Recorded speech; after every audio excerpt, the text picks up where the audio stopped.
because my dad really raised me to be embodied like a masculine energy and to toughen up. Que si algo pasaba, que yo no lloraba, yo me levantaba, que yo iba a ser una chingona, que like, like the crying was seen To as a weakness in suppress. my household. Yes. Yeah. Y eso es lo que me estaba haciendo daño, suppressing my emotion, porque todo lo que me pasó, the survival, it was just, my body was just like trapping it. Hola, you are listening to First Gen Healing, a podcast on Latinx healing and awakening journeys. My name is Priscilla Luna. I am the host, and I am so excited for today's guest, for today's story and topic. It feels so aligned, so beautiful, and you guys will get to hear why. But Esmeralda, thank you so much for wanting or coming on the podcast. How are you doing today? Thank you, Priscilla. It's an honor to be here. I am doing great. I'm Esmeralda. A lot of people know me as Esmeralda Garibay or Celeste Divina. I live in Washington State, so we have a lot of earthy environment, and that's kind of like where I am living at. And I grew up in Washington. I have been in the area of Wenatchee, and born and raised, haven't changed. I'm actually doing a move to somewhere in a place further. I want to say like an hour away. So that's why I'm saying that's kind of like a bigger change, but I'm ready for it. I think that aligns with one of the questions that I like to ask, which is like, what's going on now, right? Like in your present, in your current journey, let's say. So there's transition happening. Is there like maybe a belief, a pattern, a part of you that is like kind of something that you're working through? Yes, so I actually want to tap in a little bit about my story, because to understand what I'm going through right now, we kind of have to backtrack to like, the past. So is that okay with you for me to just start rambling? Because once I start, let's go. and then yo soy bien buena para platicar, so I'm gonna talk Spanish, English, whatever comes up. Okay, no worries. Yes, let's get into it. So, yeah, take us back. I'm ready. Perfect. So I basically was born deaf. So at the age of 4, my parents realized that I couldn't hear. And for me, growing up was really difficult because imagine, seeing a 1-year-old, all the things they pick up and start talking and saying and how much they learn in a year. I didn't have that for 4 years. And so like my parents, it took them a while to realize like, oh, like maybe something is wrong with her, because they started to notice patterns where like, I blame my hearing loss for having ADHD because I didn't know how to get attention. I couldn't hear people, so my way of getting attention was just being a rebelde, running around, and just being like that kid that wouldn't calm down because I didn't know how to get people's attention. I didn't know how to express myself. And so I am the oldest first gen of like my 4 siblings. And so it was, I like to give my parents grace, because there was a time that I really blamed them for a lot of the things that I went through, because I felt like they were harsh on me. But I also put myself in their shoes, and I'm like, this is a disabled child that we're talking about, that we don't know what to do. Like when they tell you your kid is deaf, and like that's why they haven't been able to talk. That's why they like running around uncontrolled. Like it like makes so much sense, but it's like, what do we do? We've never dealt with this kind of situation, right? So it really, I think my spiritual awakening began at such a young age, because we all have our like 5 senses, right? And for me, I was missing one of them. So I had to rely on building my intuition, feeling energy, like, because I couldn't hear, it was about what I felt. So when like a person would step into the room, I just knew someone was in the room because I couldn't hear, but I could feel. So that became so like something that I tapped into really quickly. And it's pretty interesting how that happens, but I feel like I had issues like mainly with like growing up in that sense, because like I said, my parents didn't understand me. My dad really like was really aggressive towards me. So like me pegaba Mm, mucho, and like it's just one of those things where like I remember it felt like he was just like trauma dumping and just releasing at me because of like the frustration that he was going through. Like he didn't know how to deal with his emotions, so he's like, she's pissing me off, aquí le voy unas nalgadas dos hasta que ya no pueda. And so it was hard for me. And so like I grew up with that anger with my dad. so you were the eldest of four siblings, I think you said. Yes, that's Okay. correct. And then were any of your siblings born when you were four or already No, born? No. no. The sibling after me was born after I was like almost 6 years old. So it's like 5 years later.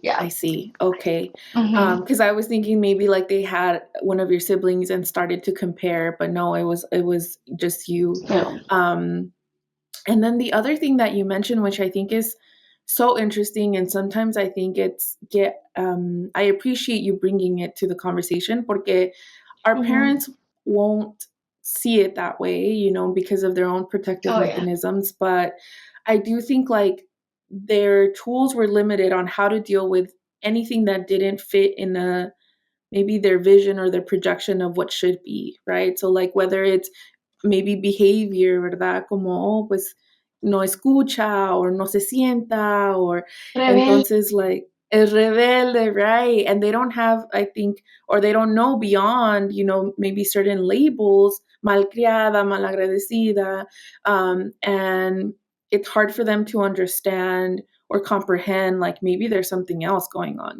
maybe it's not just the rebeldia, maybe it's so and like you mentioned, sometimes their approach is to use emotions that they haven't processed and let them out on us. I imagine as parents it might be hard to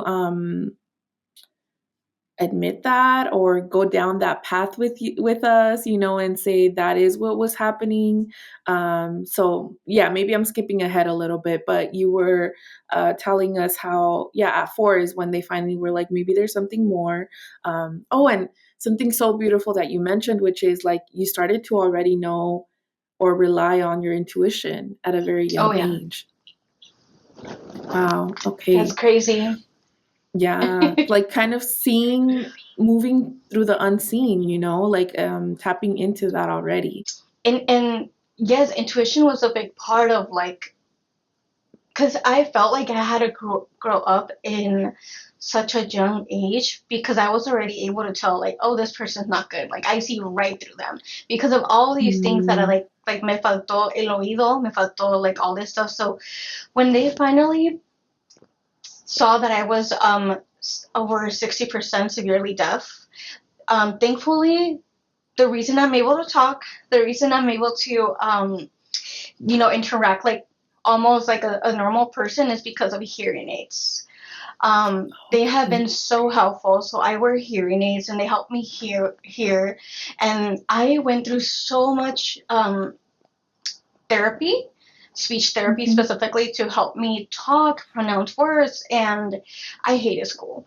I'm gonna be honest, I hated school because it was just I felt so behind and such at a lower level Mm, than kids my age. Like I knew I was smart, mhm.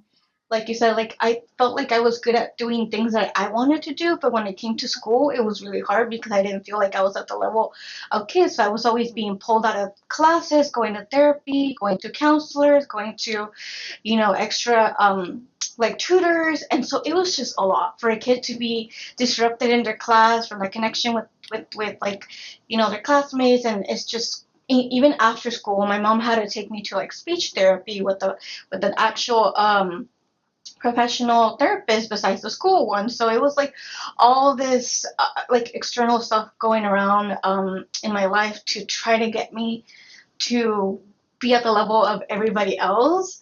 Um, Yeah. and it was hard because I was bullied a lot through like growing up. I was in special ed classes. Obviously, my mom me peinaba con una colita, and I hated it because kids were curious. They'd be like, "What is that?" And like I Oh. couldn't hide my hearing aids. And so Mm-hmm. like, you're deaf? She's like, are you dumb? And so those comments, and so it was like, Mm, oh, like I started to realize like, oh, am I dumb? Am I like different because I wear hearing aids? So it was one of those things where like I took it hard to realize like that I'm different from other kids in that sense, because they remind me mm-hmm. that I'm different. They make those mean comments. I'm dumb, that I'm retarded. I've been called names, and just how kids are. And so it was hard growing up because I felt I didn't belong with like a lot of what you call normal kids. I was just kind of like that one Right. person that was bouncing from like clique to clique. I was friends with everybody, but I didn't quite feel like I was in a clique or that I belonged per se in like a group. Yeah. How did that kind of or how was your home environment? So at school, it was hard because it may be like you mentioned, or it sounds to me like sometimes even just in an effort to help you and give you the therapy that you needed, it excluded you from the spaces that you wanted to feel included in. So I wonder, like at home, did you have primas, primos, tias, tios? Like how was it to relate to those around you? Okay, so my dad's family are the main ones that are in our town, where we Mm-hmm. live at, and I never felt like close to them. They were big bullies in my young era, and they would make a Okay. lot of like negative comments, and it was just like, even though I was a little girl, I understood what they were trying to say behind those like negative comments, sarcasm, and like, for example, like I have like uncles that would be like, oh, like pinche sorda, or like make like yeah, nomás te escuchas Uh, cuando te conviene, like type of thing. So it was like, okay, like it wasn't something positive, I would say, like of having like yeah. backup from like family members. So I've never been super close to them for the same reason, because their way is kind of like, for me, I mean, looking back at it, I'm like, that's kind of animosity towards a child. Ahora que estoy grande, soy mal hablada. Like, yo me defiendo. They tell me something, I'm quick to snap. I don't care. And I tell my dad, I'm like, it's not about like respect towards family members or people. Like, respect is earned, and if you're not going to give me the respect, then I'm not going to give it back. And so that's kind of like the environment I grew up with, like family members. I do hang out with cousins here and there, but it's not like a, because we do have a huge family, but I've never been that cousin or that prima that hangs out with everybody. Like, if anything, I was also excluded, because I remember one of my cousins Mm, was telling my favorite cousin that we hang out, we grew up together, same age, everything. We're really close still, but there was times where they were like, "Well, she's gonna play if she can't join us. If you want to play, you can play with us, but you can't join hide and go seek. She's not gonna be part of it." So I was kind of like pushed. So it was like, maybe there's a pattern there. I don't know, but I didn't really have that great connection, and with mm-hmm. my parents, I think my dad se volaba y me pegaba más when my uncles were there, because we had a trailita, my mom, and then there was like four men, which is like my mom's two brothers and then my dad's two cousins. And so imagine like a two-bedroom traila with like four extra men. And so it was just, yeah, yeah, it was quite hectic in that sense. Mm-hmm.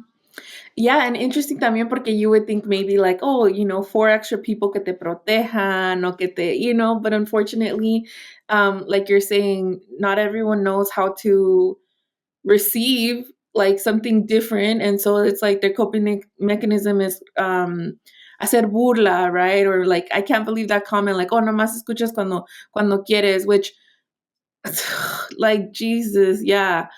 Um, and then also knowing that like, I don't know. I'm thinking of like your intuitive younger self también, because like you said, yes, you were having a hard time hearing, pero your everything else was at par, with everyone else. And so like people's interpretation of like maybe what you could understand, what you couldn't. I imagine even some people thinking like, oh, no me puede escuchar, solo puedo decir, but that doesn't mean you don't read lips. I imagine like you caught on to so much more than people could even imagine.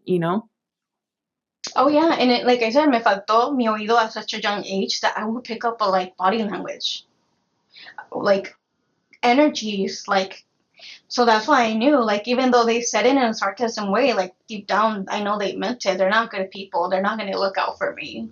So it was like I Yeah. was taught to protect myself at such a young age, especially when it's supone que la familia es la que te protege, la familia es la que está para ti. I didn't have that. Mhm. Mhm. Yeah. Wow. Was there like a safe person for you growing up, like one that you could kind of vent to or lean on or count on? Mm. Whew. I think my grandma, at to a certain point when I was younger, Mm-hmm. yes. Porque I remember she came for the very first time to like, to visit us. I already had met her, but she came to actually stay for a couple of months, and she saw how my dad was hitting me. And I remember she Mm. like snapped at my dad, and she's like, well, she snapped at my mom first. She was like, ¿Esa es tu hija? ¿Tú la tuviste en tu vientre? ¿Cómo te va a doler que le esté pegando así de fuerte a su hija? No dejes que le haga eso. I'm like, because nosotros no le pegamos a ese nivel a él, so no sé por qué se está desquitando con ella. Oh, it Y was like his basically, mom. yeah, it was his mom. And Mm. my mom was just like, my mom ya se ha disculpado conmigo. She's like, I'm sorry, I wasn't there to defend you because like I was taught to follow los órdenes del hombre. Like yo no me metía. Wow. Like sí me dolía, pero Yeah. no me podía meter because that was your dad. And when I saw my grandma tell my dad, tú también no le andas pegando, like she's a kid, she's gonna act like a kid. Like you can't expect her to behave and be like a well-behaved adult that you're trying to grow. Because no, she's a child, and she's a child with special needs. Mm-hmm. Pero a mi papá le entró por uno, le salió por el otro. But since then, I feel like my mom kind of guarded up and agarró más fuerzas to be like, yeah, no le pegues. Or like kind of like to put that Okay. like boundary a little bit more. Yeah. But since then, quedé como like when my grandma left, I didn't have that like porque mi mamá, mi abuelita se lo regañaba a mi papá, and my papá se tenía que calmar en frente de mi abuelita. But when she would Mm-hmm. leave, and I was like, oh, she's leaving. So when my dad would hit me, I would cry, abuelita, abuelita, because she was the one that would step in to avoid my dad from hitting me even more. Ooh, I'm getting Yeah. emotional. Yeah. Oh my gosh. It's so harsh and they don't realize it because they're in their own world. They maybe feel like they got it worse growing up. So, like, this isn't as bad as they got it. But how I think beautiful that you at least got to, maybe she wasn't able to fully stop it, but it sounds like you were able to hear the conversation she had with your mom. And it was hopefully Yeah. that validation, right, to your younger self of like, this isn't right. He shouldn't be doing this. You don't deserve what you're receiving. Do you feel like when you heard it, you received it that way? Or maybe were you too young to like feel validated by what she was saying?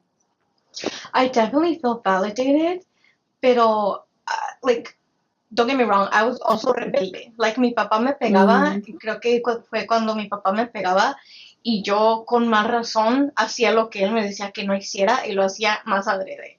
Because I became mm, that rebelde, like, oh, like you're gonna snap at me, I'll snap at you twice. So I became and I didn't realize it then, but it was survival.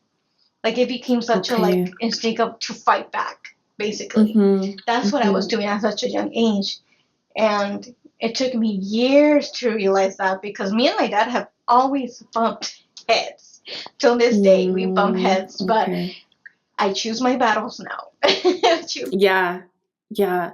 Do you think, like, thinking in the potential, did it also activate you in ways that served you? And not to say that what he did was right, but more so, did that same energy come into play at school where you were like, maybe I felt behind, but I'm going to show you how I'm going to catch up? Or, like, así más o menos? Yes, because so I would actually get a lot of comments from like family members. They're like, "Ay, estás bien mensa, like tú vas a salir embarazada, like you're not even gonna make it." Like just those negative comments. And like during my generation, I felt like a lot of young girls would get pregnant. And Mm, like from like sixth grade to high school, I got to see a lot of like friends or people that I knew get pregnant. So it was just like a common thing here. They're like, "Oh, pues vas a salir embarazada, you're not even gonna make it, you're not gonna graduate." And so for me, it became such a thing que si las personas me dicen que no voy a poder hacer algo, I'm like, oh, bitch, bet that I will. Especially como que me puse las pilas because I was, like I said, I was never a good student. Um, Not because it's just because it was really hard for me. Really hard, and I mm, hated school. And so when I went into college, I was like, algo tiene que cambiar. Like, those pilas need to turn on. And so even if it takes me extra time, tutors, I need to do what I need to do to get a degree. And I ended up pushing myself to get a master's in public administration. So wow. I did get my master's, so I'm like really excited that I did in 2019. So I was part of, I believe, the 2% of Latinas to earn a master's degree in the US. Wow. Yeah, Yes. Congratulations. like so yes, that That's motivated me amazing. in a good and like and it's not the most positive way to motivate me, but that like I Right. took that as a like, oh, you testing me, we're gonna go there. Yeah. Yeah. Yeah, and Yeah. yeah, exactly. Like we're saying, it's not that, oh, I'm glad that he did that because then that helped me know. Pero I think like the more and more I listen to people's stories, I recognize that everything carries so much duality, and potentially like how it's felt in one way activates you in a different. And it's so interesting, to tap into the different como outputs, let's say, of something that happened. Do you feel like there was a connection to spirit in some way since you were so intuitive, since you did kind of feel energy? Do you feel like there was something there? Oh yeah. Yes, I've always felt like I've been really heavily protected, and I am. Mm. Porque me han pasado tantas cosas, Priscilla, that my mom's like, tú estás bien protegida. Like, yo siempre pido por ti, pero yo sé que tú estás protegida. Porque mi mamá es una persona highly intuitive with her dreams. Ella sueña con, like, Mm. personas que los visitan que han fallecido. Like her dreams are messages and they are wild, and she astral projects without even knowing how to astral project. So I Wow. know that there's a history. She's, we come from a line of witches because my grandpa's gifted, and my great grandpa actually practiced both sides of magic. So there's a lot of knowledge from my mom's side of family and also from my dad's side, but it's more so from my mom, and so that connection. And I'll how to explain it. As a child, I felt like I've experienced a lot of like seeing shadows, like connecting with energy. Like iba a las casas y presentía que había como que I was always on the Mm. hunt of like, ooh, like there's something here that is not anybody else's energy, but I'm aware that there's something here. A mí Ah. and a mí me llegan más como through like messages of like hearing them and then seeing them through my third eye. So at a certain point, como que se me cerró.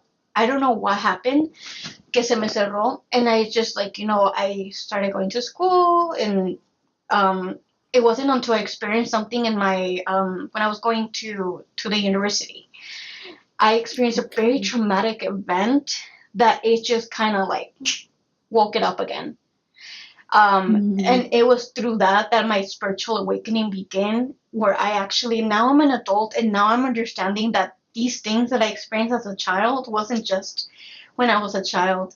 It's something that has been with me for a very long time. I just didn't know how to express that. If I express that I see things, that I hear things, that I feel things, that people are going to think I'm crazy. Mm. And Mhm. that's actually Go ahead. Oh, yeah, just a quick question. Were you able to express it growing up? So, I think that's so interesting that you were young and you would go into people's homes and almost like feel, let's say, their energy of their home. I'm wondering, like, did you get to externalize it anywhere? Or it was algo que te guardabas para ti? Era algo que yo me guardaba porque, como te digo, it was just like, I knew that this wasn't normal. They knew that Mm-hmm, this wasn't mm-hmm. like who's gonna believe me? Like I'm gonna look like a more crazy than I already am as a like ADHD child or like, and like my dad didn't believe in that kind of stuff because I remember one time I know we had a spirit in our home and we were reading the Bible. Like out of all the times we were reading the Bible in my brother's room and mi coronita de la primera comunión, it was like at the very corner tucked into the oh my god, the closet.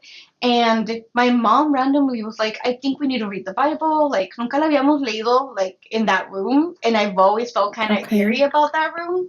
And when that room used to be my parents' room, actually. And so when they moved downstairs, they gave me the choice. You want the left room or the right room? And I was like, absolutely not that one because I just felt something weird. So I'm like, my brother could have it. I'm going to stay in this room. And estamos leyendo la Biblia, and all of a sudden, that crown lies from the left side of the corner to the right side of the corner, and we all looked at each other, like including my dad was kind of like I could tell he was so thrown off, like because he couldn't sense how like that it could have fallen down, but it felt like across Mm-hmm. the room to like the other corner. And my mom was like, por eso tenemos que leer la Biblia. Like she started panicking. And I was like, Mom, I told you, like I feel there's something here. And she's like, ves, por eso tenemos que estar cercanos a Dios, a leer la Biblia. El diablo no quiere que leamos la Biblia. And my dad was like, no, se cayó así nomás, no pasa nada. And I'm like, sure. Like we start coincidentally like reading the Bible, and this thing just like drops down to like no. Yeah, so that's one of those experiences where I'm like, okay, my mom is definitely tapped into it, because that happened when I was younger. Pero now that I'm like older, me and my mom actually started connecting even more, and she's always been open about her dreams. So that's when I was able to like tell her like, hey, like I actually experienced parálisis del sueño, se Mm, me subió un ánima, y like we started just tapping into that realm of like, oh, like we connected at that spiritual level, and she made me feel like I wasn't crazy, and that's when I was like, okay, okay. I'm not like my mom is connecting because she's felt the same thing. She's tapped Yeah. in as well, but because she grew up Catholic, is something that is kind of not seen as like algo normal per se. Mm-hmm. Mm-hmm. Um, So she also maybe kept it for herself with the fear of looking, yeah, different. yes, until we made that connection, yeah, and then that's when we started to open up a little bit more. Um, and interestingly enough, I've always been drawn to oracle cards. And I actually picked some oracle cards from Barnes and Noble, and I intuitively just felt like I've done this before. I don't know how to Oh, explain it, but I just knew what to do. And empecé okay. cuando vivía con mis parents, like I told my mom, I was like, ¿quieres que te lea las cartas? I just openly told my mom. And she was like, ¿por qué agarraste eso? Te vas a meter en problemas, vas a abrir un portal que no sabes. I'm like, no, I know how to do this. Like, no pasa nada. And my mom was like hesitant, but she's like, a ver, lémelas.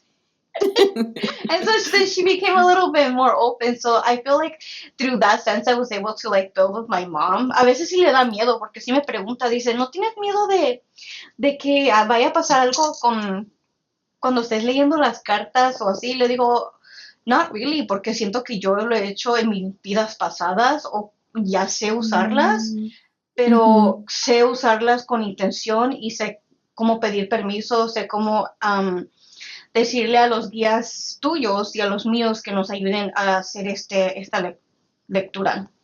Okay. So you got those cards in college, or around what age were you when you got them? I would say I was like around 23. I am, for context, I'm gonna be 31, so I'm like 30. So I want to say like 23, a couple years ago.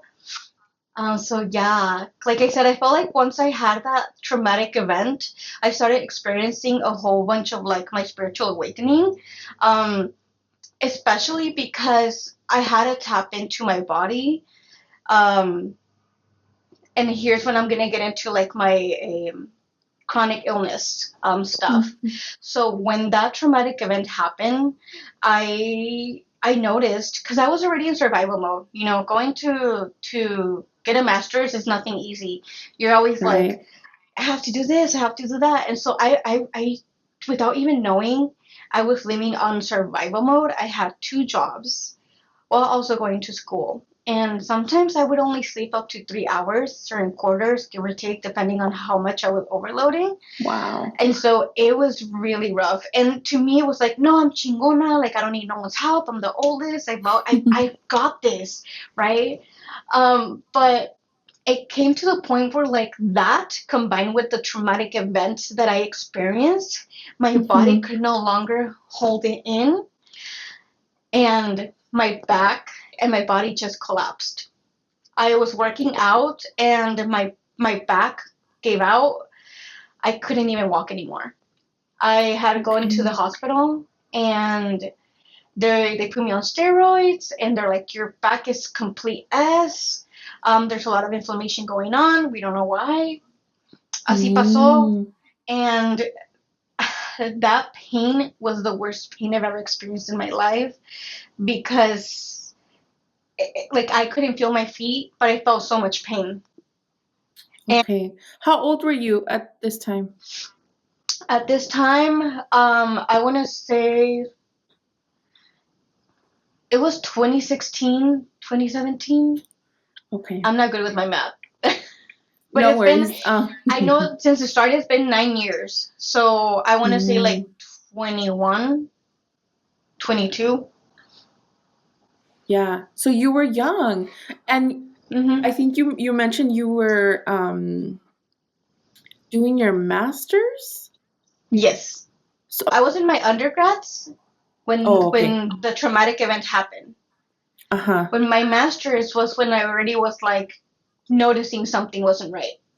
Oh, okay. Okay. And then from there, it was like I went through 5 years of physical therapy back and forth. But through those 5 years, I think it was like a year after my back had snapped or two that my body just stopped digesting. I couldn't even digest water.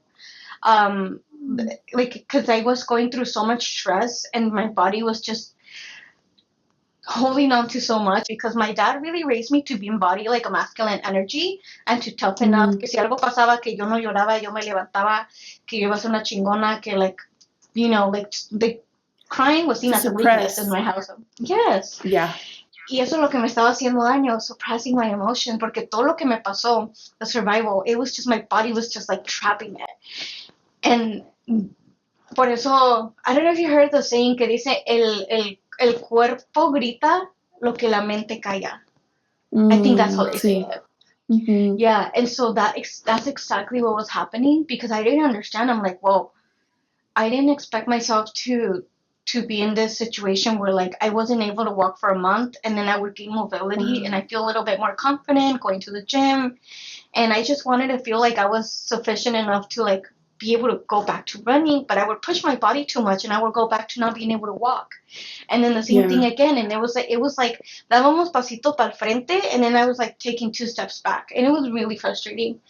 It was a Mm. moment of like I don't feel happy with my life because I'm not healthy, and when your health's taken from you, holy cow, like you realize how much important and how much doesn't matter how many problems you have in your life when your health is taken, that becomes your only problem. And so that's Yeah. exactly what happened. And I had lost 45 pounds because I wasn't able to digest food. My acid level was so high, and I was like, how did I go from like having back issues to not being able to digest. They're two completely different things. So like that rang Mm-hmm. like a red flag to me. And like I would tell the doctors like, hey, like what's going on? They're like, well, we're gonna send you to a specialist in the stomach, and then they would do endoscopies and they would do stuff. They're like, oh well, we don't know what's going on. We just know there's inflammation going on.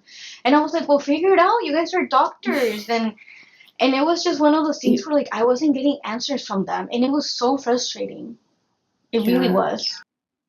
And unfortunately, the hospital system, where I feel like I learned some of it when my sister was going through cancer treatment, where it is very disconnected, the different departments, and it's not like sometimes maybe we would assume that como que todos se comunican and that would be ideal. Let's say for cancer specifically, cancer related, there was like a group of doctors that spoke on my sister's case, and like they would find, what the next move is. But if she had like issues with her eyes because like they were really dry because of treatment, that was separate. And it almost like como que they assumed they knew. And so, oh, based on what we think is happening, this is your solution. But it was never fully communicated like, and this is what's next. And, so I can't imagine you kind of going through the system trying to piece your own answers together. Porque like you said, some will just be like, oh, well, this is what I see. That's the end of my work. Like that's up to where donde yo llego. And then another doctor doing the same. And it's like, okay, well, who's going to tie all the pieces together and tell me what's really going on? Like, what is the root cause? Like, they don't, like, how are they supposed to work together to find the root cause when they all work operating different organs, different things? And I didn't like that, because to me, it's like, you're just giving me this pill. Steroids made me gain a lot of weight. Yes, I lost it, but because steroids, it was just doing more harm than good. And I'm like, I can't keep doing this. Like, something is wrong. No me están poniendo atención. No me siento escuchada. No me siento como que estoy mejorando. Like, what is going on? Y me sentía like tan desesperada, porque se supone que en hierarchy los doctores son los que te ayudan, te dan solutions, and when they don't have solutions, you're like, what the hell am I supposed to do?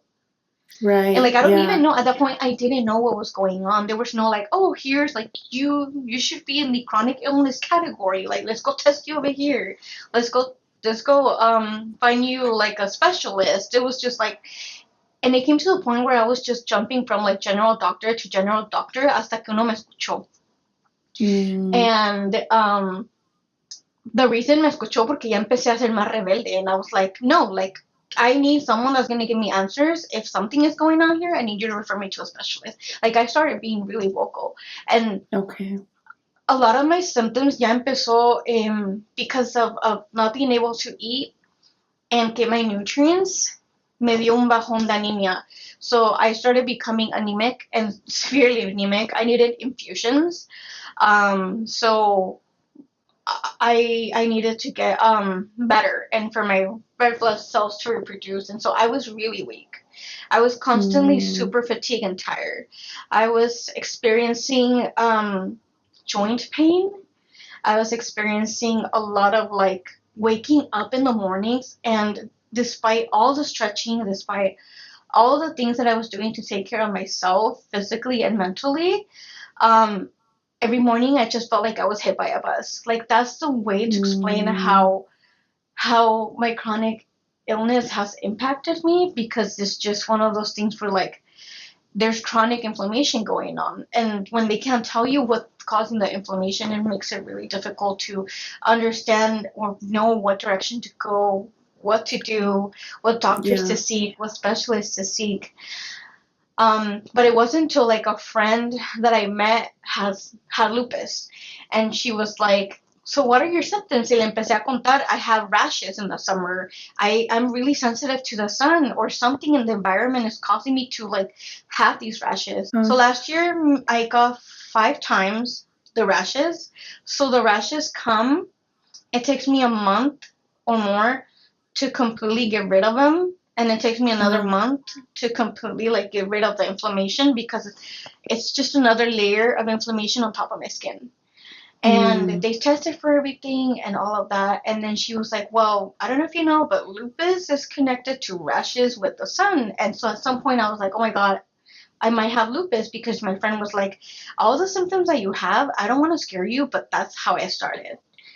And so I was like, finally, someone's giving me like a direction of where to look. And I actually mentioned it to my doctor. I was like, hey, I have a friend that has this. And she said that maybe you should start looking into like getting a specialist that can see if it's an autoimmune or if it's a chronic illness. And they finally referred me, but it's still been difficult because all of my labs come out normal, according to them. It wasn't until I went to Mexico last year that I got all the testings in Mexico.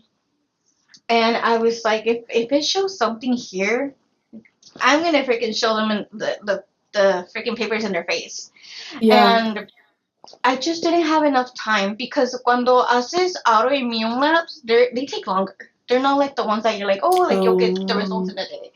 So it was a whole process. So I wasn't able to do much, but I will tell you that the healthcare in Mexico, especially in Guadalajara, top tier. Top tier. I've never felt so validated, so heard. It was a total different experience compared to here in the US. And I'm like, what the hell am I doing here? Like, I should be being taken care of over there. And turns out that my labs for autoimmune came out positive. And that was like a red flag. I was like, okay, I don't feel crazy because it's showing it's positive. And ya no tuve tiempo para hacerme los análisis. So I came back to the US and I contacted my doctor. I was like, I want to show you something. And I was like, I need you guys to pay attention, because I went to Mexico, I got all these labs done, and it shows that it's positive here for autoimmune. And se llevó los papeles, she printed them out and all this stuff, and she comes back with this whole like bullshit of like, I know what you have, you're not crazy, but you don't have an autoimmune. You have a chronic illness, and it's fibromyalgia. It's when we can't figure out what's going on, but we know there's something going on, because it's not just in your mind. Like, we know like you're experiencing these symptoms, but they don't show up on the labs. And so I told them, I was like, well, why is it that the Mexico lab work shows that a positive autoimmune? So I'm also, and they're like, oh, it's their technology is not as advanced than ours, so I trust our system, so we're gonna go ahead and run the labs again, and we'll go with those. And I was like, I had a feeling that they were gonna do that, and so they ran the labs and everything normal. But I'll tell you this: the technology in Guadalajara was just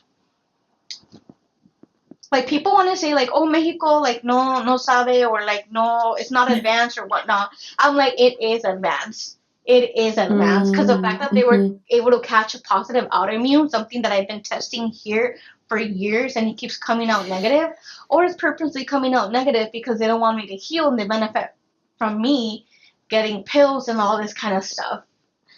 I imagine their thresholds are different, and it does seem like the intent sometimes in the healthcare system is like, or the goal or how it's managed is different. Almost like they're not here to help you solve the problem, just manage it, and keep you at bay. And I hope, or maybe like what you're saying, and I've heard it from multiple people, is that when they go out of the country and specifically Mexico, that they feel heard. So it almost seems like, they give you the time of day, as opposed to like dismissing you and like finding the first solution, like you said, let's say steroids, not taking into consideration, okay, maybe it's not the best one porque it's going to cause after effects. Like, no, it's just like, ¿cómo le damos cómo tapamos el problema un poquito, Yeah, and it's quick too, porque aquí my specialist would be like, everything's normal, see you in 6 months. And I was like, must be nice to put my symptoms on hold for 6 months. I'm like, good luck, basically. And in Mexico, I was like, iba al doctor, pagaba, obviously, pues todo tiene que ser con dinero. Right. But it was like, you needed something, te lo hacían, and they would get into it. There was no like, oh, like, see you in 6 months type of thing. So the system over there was a lot different. And not only that, like, you gotta consider, okay, like, I've had digestive issues because of what I've been through. I have digestive issues. There's a lot of inflammation in my GI. And so gluten and all these things aquí me hacen daño. Todas las cosas que me hacen daño, aquí tengo que llevar una dieta antiinflamatoria and Okay. anti-inflammatory, and it's hard. It is really hard. As a Latina, oh my God, like que las tortas, que las, los panes and all of that. Like here, I can't have that. But I will tell you, when I go to Mexico, el carnicero acaba de matar el puerco hace 3 horas. Like, it's fresh. And so I Mm-hmm. noticed this shift of like, oh my God, like I was there for a month. I ate whatever I wanted. And instead of like gaining weight or feeling inflamed, my inflammation was going down. And like my stamina of like being able to walk without feeling the inflammation catch up. Even my husband was like, you haven't complained about pain. Usually 15 minutes in, you're like, you need to sit down, like, no puedes con el pain, like your body's throbbing. And I was like, it's because Mexico just has a slower pace of energy. The food is fresh. You're not in that survival state. Like, it's different in so many sense compared to the US. Here, I have to Mm-hmm. try fucking hard, diet-wise, to even Yeah. feel good and desinflamada compared to Mexico. What a plot twist, right? For like, I think a lot of like the beliefs and stuff, como like you said, even your doctor was like, "Oh, allá no saben," just disregard their system. They're not as advanced, and Mm-hmm. I think like yeah, we become victims of the propaganda, right? And everything Oh, that for even like in sure. these times where we definitely know is loud and that they're intentful about what they put out there, about other countries, about our people. But with your specific journey, where do you start to wrap or maybe infuse into all of this the spiritual aspect, because I think that that's a part of your experience también. So I'm just wondering, Oh, like, at yes. what point does that kind of connect for you and click in? Cuando me empezaron a dar como dolores de mi panza, and there was a lot of times that I would be in the hospital, and I didn't like, it's expensive, and I was like, I started to basically pay attention to my body. Like I was always, Okay. like como mujeres, creo que vivimos en este rol de chingonas. We can do it all. Somos fuertes, no podemos llorar. Somos this empower women type of situation. And Yeah. I started to not, it's glorified in other sense. And I started to be like, you Mhm. know what?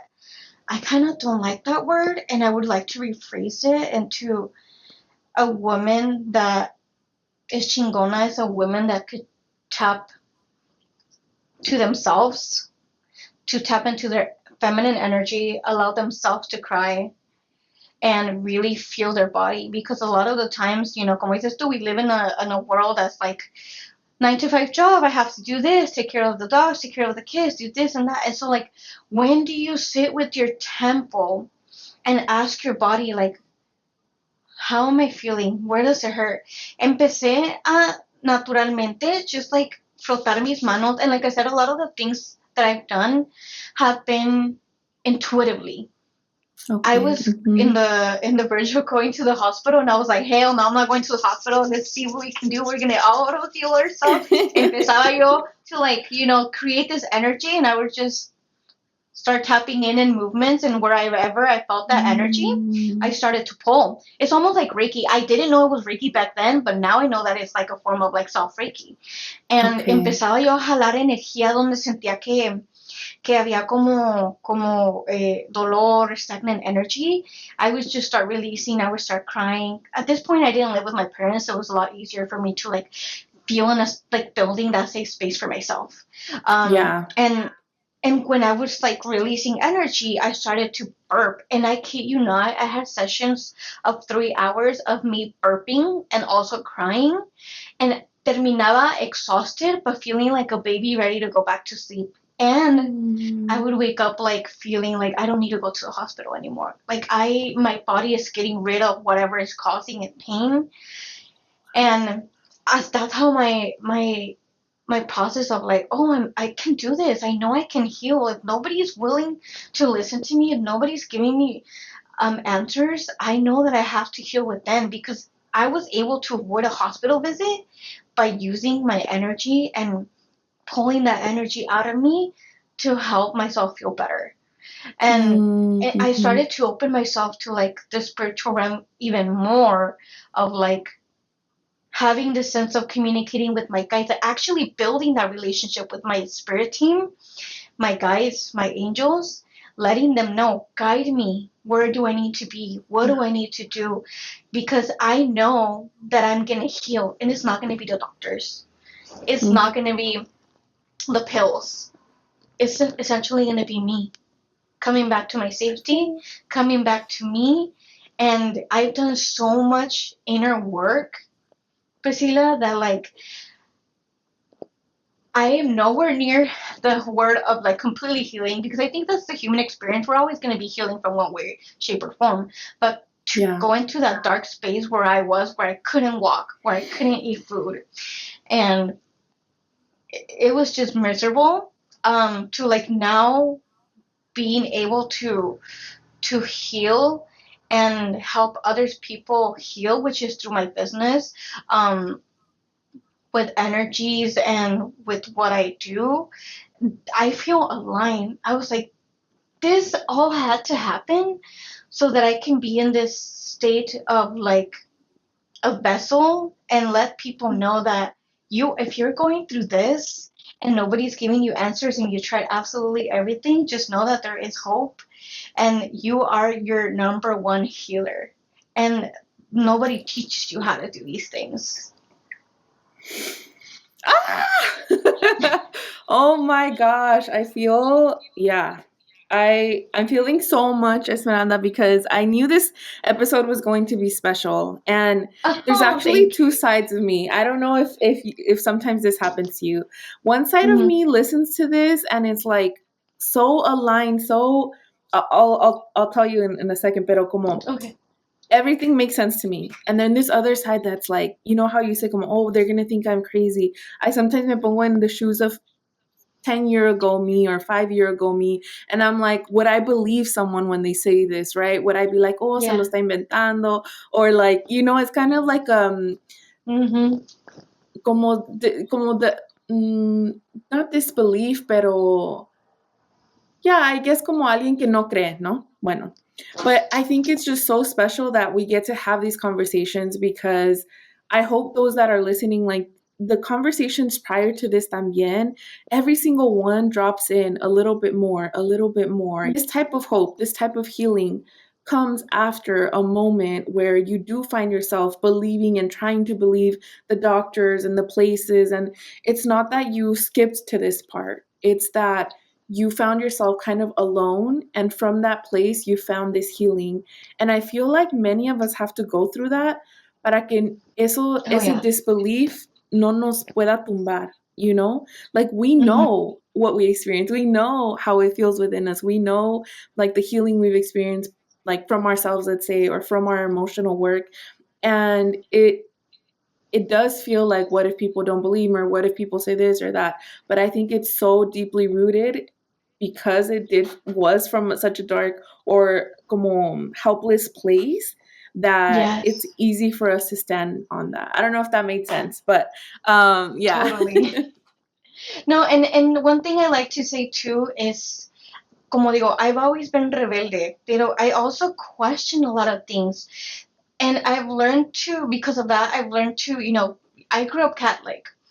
And so when I started tapping into the oracle cards and to like Las Velas and like self healing and all these stuff, like my dad would be like, "What kind of witchcraft are you doing? Like, ¿qué brujería estás haciendo? Like, tienes que tener cuidado con estas cosas." And to me, it was like they never learned how to question what they follow. They just blindly follow because it was told that it was something that they should follow because it's just been from generations.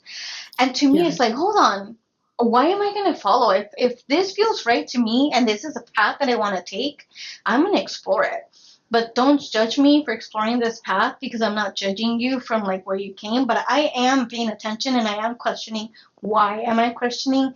Like, you might be like with all respect, like I told my mom and my dad, I'm like, you guys don't think that me lighting a candle is called brujeria, but like if el padre lights the candles, offers el pan y vino, that's not a ritual. Like be for real too. Like you gotta look at it both ways, and then that makes them think, and maybe they haven't been exposed to that, like seeing it in that way, or they start questioning now. So Right. I kind of planted that seed, and it's one of those things where like I've learned to really question a lot of the things and not just follow because everybody else is finally following.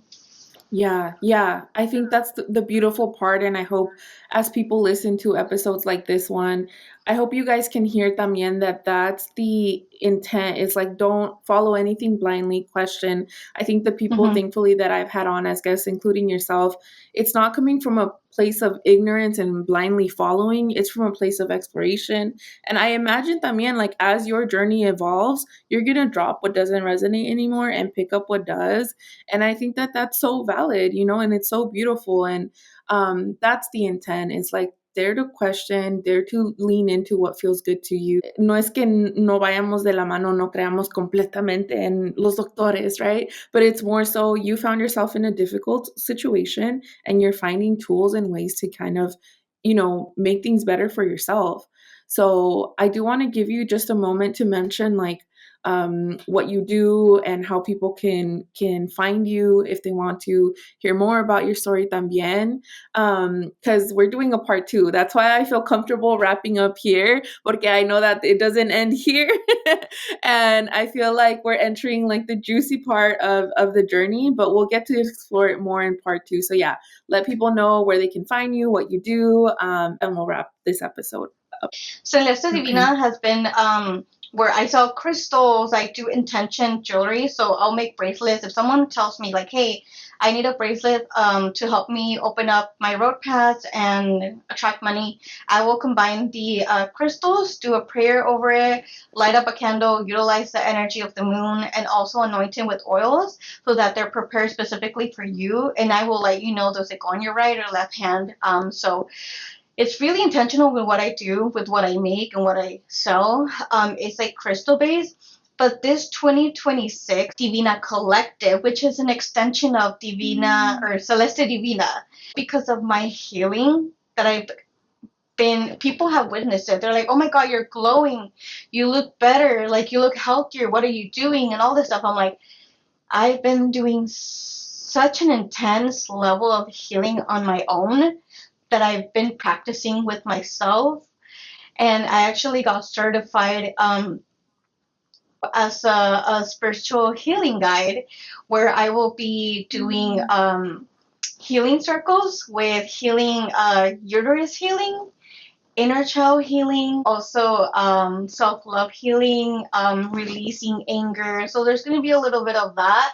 And for 2027, the Divina Collective is actually wanting to go above and beyond and go do retreats in Bali, Indonesia. And I'm looking at the second place that I want to go and, experience not only as me being a guide, but also Yeah. experiencing healers and guides from other parts of the world and connecting you guys to them because I actually experienced during my honeymoon, I went to Bali, Indonesia, and I did deeper healing there. And it was just like, I'm telling you, Priscilla, everything like the universe just pushed me where I needed to, and it's like, aquí es. This is what you're meant to do. Like this is like you're meant to help other people find healing through you and experiencing life and that kind of scenario. And you guys can Okay. follow me on my social medias. I only have Instagram so far, and as well as it's underscore Divina Collective underscore, and on Facebook it's just Divina Collective.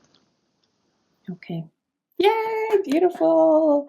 Oh my gosh, how exciting. I'm excited to dive into part 2 and I think I wanted to just make the connection point if I haven't already of like how I told you prior, but I just felt like it was such an aligned conversation we were going to have today porque it's been a theme I think that has been coming up. There is emotional stuff, trauma, mental health, all of that plays into how our health is.